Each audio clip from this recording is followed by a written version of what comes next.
Hey guys, welcome to my channel A1 classes.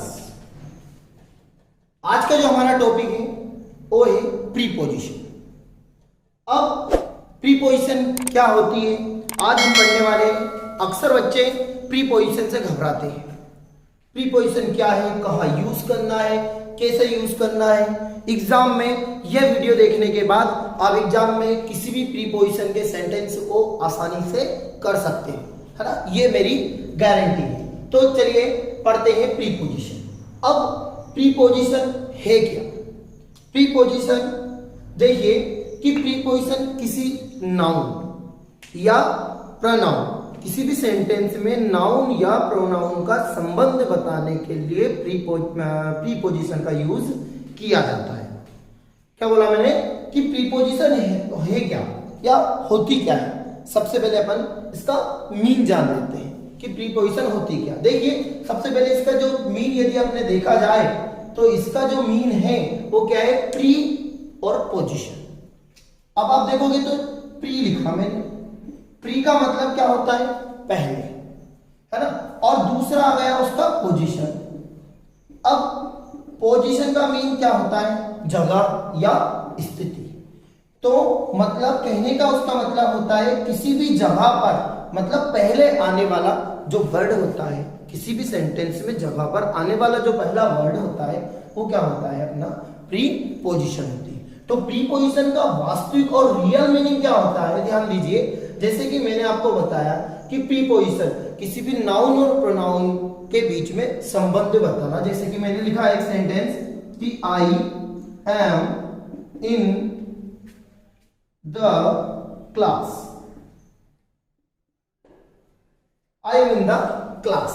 अब guys देखिए sentence, अब मैंने बोला आपसे प्रोनाउन, प्रोनाउन हमारा यहां आई है और जो क्लास है वो हमारी नाउन है।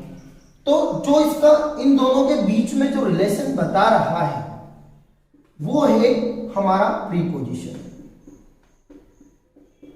वो क्या है, प्रीपोजिशन, कि मैं क्लास के अंदर हूं। I am in the class, मैं क्लास में हूं बता रहा है यहाँ पे। तो ये बता कौन रहा है, यहाँ पे इन, तो मतलब इस प्रोनाउन का इस नाउन से जो संबंध बता रहा है उसे हम क्या कहते हैं, प्रीपोजिशन। अब यही प्रीपोजिशन, अब प्रीपोजिशन है क्या, देखो प्रीपोजिशन किन चीजों को लेकर जाती है, किन चीजों पे बनती है। तो प्रीपोजिशन है जो पहला आता है हमारा डायरेक्शन, किसको बतलाती है, प्रीपोजिशन किसे बताती है, डायरेक्शन को, टाइम को और प्लेस या लोकेशन। जो प्रीपोजिशन है ये हमारी तीन चीजों को बताती है। प्रीपोजिशन डायरेक्शन को दिखाती है कि मतलब किस दिशा में जा रहे हैं, टाइम स्थान मतलब ये समय को बताती है, और प्लेस लोकेशन, है ना, प्लेस या लोकेशन स्थिति को बताती है। चलिए गाइस अब हम पढ़ते हैं डिफरेंट टाइप्स ऑफ प्रीपोजिशन। जो हमारी पहली प्रीपोजिशन है वो है यूज ऑफ इन। आज हम पढ़ने वाले हैं सबसे पहले इन का यूज, कि इन प्रीपोजिशन का यूज कहां, कब और कैसे किया जाता है। गाइस इनका मीन क्या होता है, अंदर। इनका हिंदी अर्थ होता है अंदर। लेकिन गाइस यदि हमने प्रीपोजिशन को हिंदी के अनुसार, है ना, अकॉर्डिंग टू हिंदी के अनुसार हमने समझा तो डेफिनेटली गाइस हम जो सेंटेंस आएगा उस सेंटेंस को हम रॉन्ग करेंगे। डेफिनेटली हमारा जो कॉन्सेप्ट होगा वो रॉन्ग होगा। तो हमें हिंदी के अनुसार नहीं पढ़ना है, हमें इंग्लिश के अनुसार ही इस सेंटेंस को करना है। तो गाइस सबसे पहला सेंटेंस हमारी प्रीपोजिशन आती है इन। इन का मीन होता है अंदर।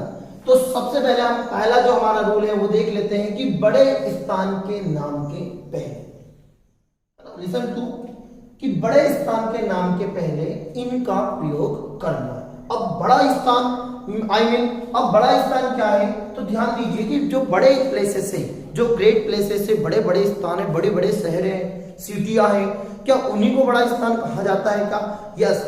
यदि कोई सा छोटा स्थान है तो उस छोटे स्थान में यदि हमने क्या लगा दिया, यदि विलेज लगा है है ना, मतलब उसमें विलेज की बात हो रही है। यदि हमने उस स्थान के पहले, उस प्लेस के पहले विलेज दिखाई दे रहा है आपको, तो वो जो सेंटेंस है, वो जो सेंटेंस है उस सेंटेंस में हम इनका प्रयोग नहीं करेंगे। क्यों? क्योंकि विलेज क्या है, एक छोटे प्लेस में आ जाता है, छोटे स्थान में आ जाता है।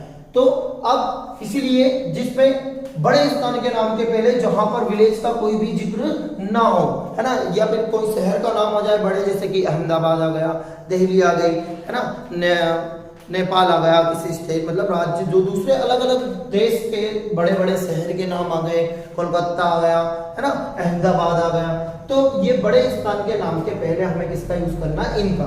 तो गाइस देखिए सबसे पहला सेंटेंस है हमारा कि my father lives in Dewas, मेरे पिताजी देवास में रहते हैं, है ना। My father lives in Dewas, मेरे पिताजी कहाँ रहते हैं, देवास में रहते हैं। तो जो देवास है, ये देवास क्या है, एक बड़ा प्लेस है, बड़ा स्थान है, सभी को पता है। लेकिन देवास में किस जगह रहते हैं यदि ये बता दिया गया तो वहां हम इनका प्रयोग नहीं करेंगे, ठीक है। मतलब कोई बड़ा स्थान आना चाहिए। आइए नेक्स्ट सेंटेंस देख लेते हैं कि my brother lives in Delhi, मेरा जो भाई है वो कहाँ रहता है, दिल्ली में रहता है। अब जो दिल्ली है वो कितना बड़ा स्थान है।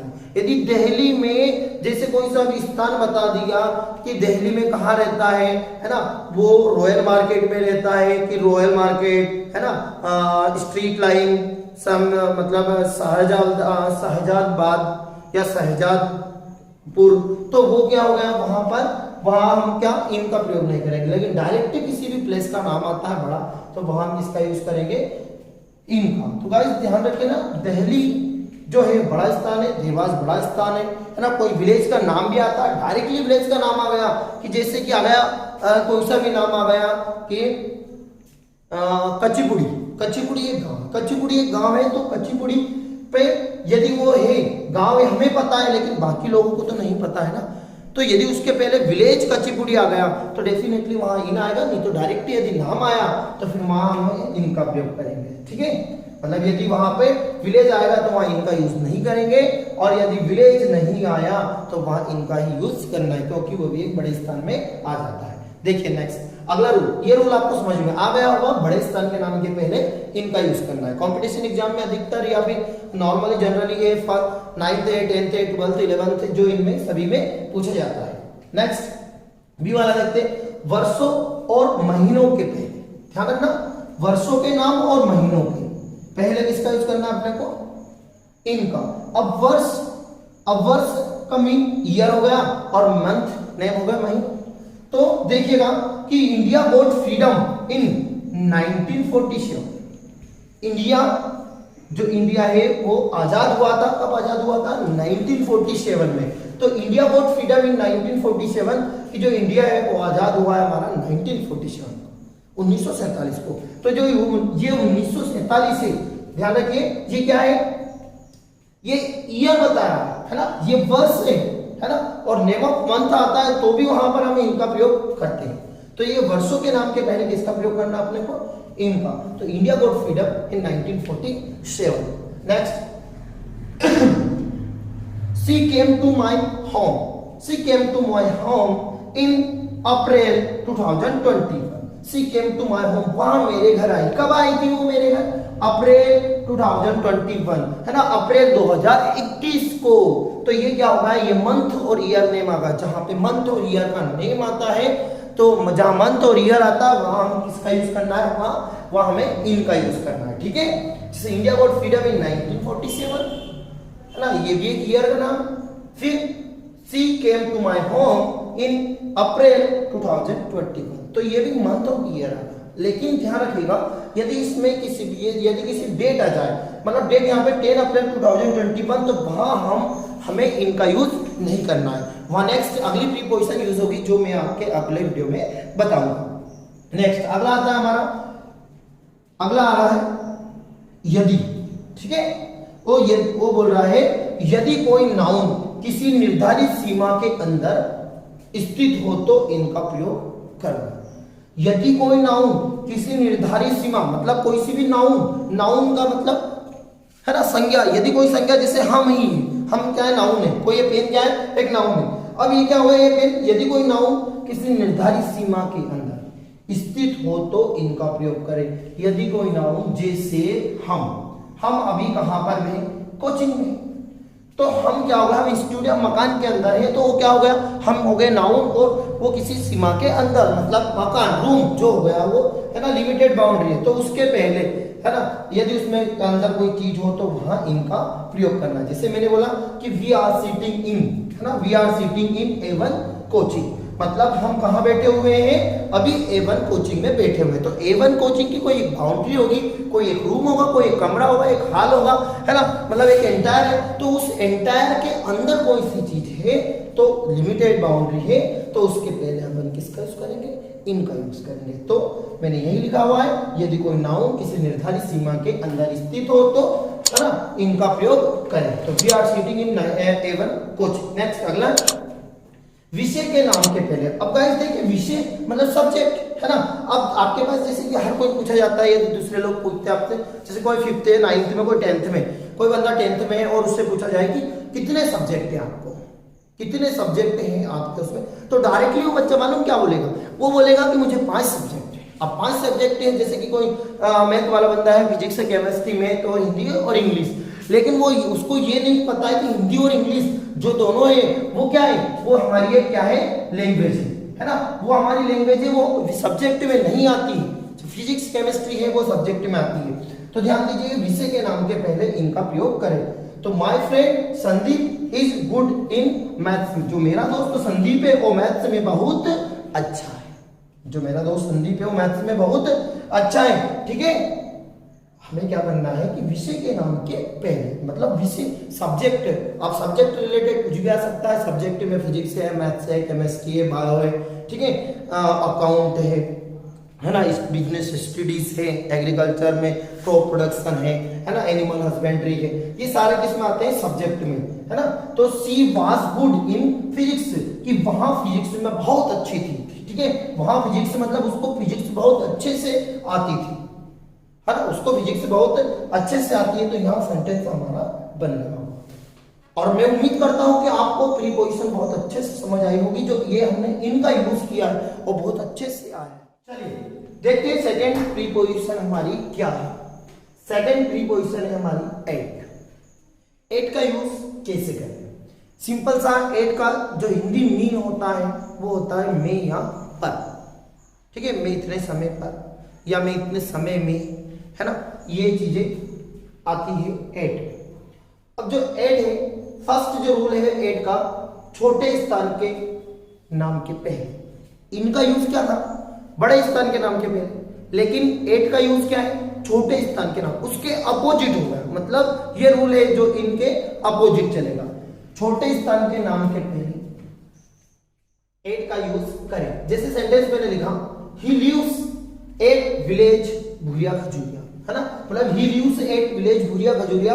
ये भूरिया खजूरिया क्या है, एक गांव है, और गांव किसने बताया उसको, विलेज ने। यहां पर विलेज आता है तो इसके लिए हमें एट का यूज करना है, he lives at village Bhuriya Khajuriya, है ना। नेक्स्ट अगला एग्जांपल देखते हैं, my sister lives at, my sister lives at 13 Preet Vihar Delhi, जो मेरी सिस्टर है वो 13 प्रीत विहार दिल्ली में रहती है। बट सर आपने तो बोला था कि किसी भी बड़े स्थान के नाम के पहले इनका यूज करें, तो यहाँ पर तो दिल्ली आ गया, तो दिल्ली तो बड़ा स्थान है। बट आपका कहना बिल्कुल सही है, बट यहाँ पर डिपेंड किस बात के ऊपर कर रहा है कि दिल्ली के पहले क्या आया, 13 प्रीत विहार। जो 13 प्रीत विहार है एक छोटा स्थान है, मतलब दिल्ली में किसी छोटे स्थान को बताया उसने। अब जब दिल्ली में किसी छोटे स्थान को बताया है तो वहां डेफिनेटली हमें किसका यूज करना है, वहां एट का यूज करना है। आपको ऑप्शन में 4 ऑप्शन आएंगे, एक सेंटेंस के 4 ऑप्शन आएंगे, एट इन, तो वहां हम सेंटेंस, जब हमने ये वीडियो देखा है तो वो हमारे माइंड में डेफिनेटली आ जाएगा कि सर ने बताया था, कि हमने क्लास में पढ़ा था कि छोटे स्थान के नाम के पहले एट का प्रयोग करना है, जो लिटिल प्लेसेस होते हैं उसके पहले हमें एट का यूज करना है, और जो बड़े बड़े स्थान है तो बड़े स्थान के नाम के पहले हमें इनका यूज करना है। नेक्स्ट अगला अपने पास रूल आता है पॉइंट ऑफ टाइम, अर्थात 6 o'clock। यदि कौन सा भी सेंटेंस आया है और उसमें टाइम दे रखा है और टाइम डिजिट में दे रखा है, तो वहां हमें उसके पहले एट का यूज करना। सी गेट्स अप 5 AM, मतलब वहां सुबह कितनी बजे उठती है, 5 बजे उठते हैं। तो ये क्या हुआ उसका टाइम, मतलब किसी भी टाइम आता है लेकिन 5 डिजिट में आता है, जरूरी नहीं 5 6 7 8 9 10 वो जो भी आ जाए। ही रन्स एवरी मॉर्निंग, है ना, he runs every morning 8 o'clock, है ना, 4 o'clock, मतलब वहां रोजाना दौड़ता है, मॉर्निंग में सुबह डेली दौड़ता है। कब दौड़ता है वो? 4 बजे। तो वो क्या होगा, वहां पर हमें 8 का यूज करना है। अगला आता है लास्ट वाला रूल है इसका कि भाषाओं के नाम के पहले। अब भाषाओं के नाम के पहले, है ना, किसका यूज करना है अपने को, है ना, भाषाओं के नाम के पहले हमें 8 का यूज करें, है ना, मतलब 8 का यूज करना अपने को।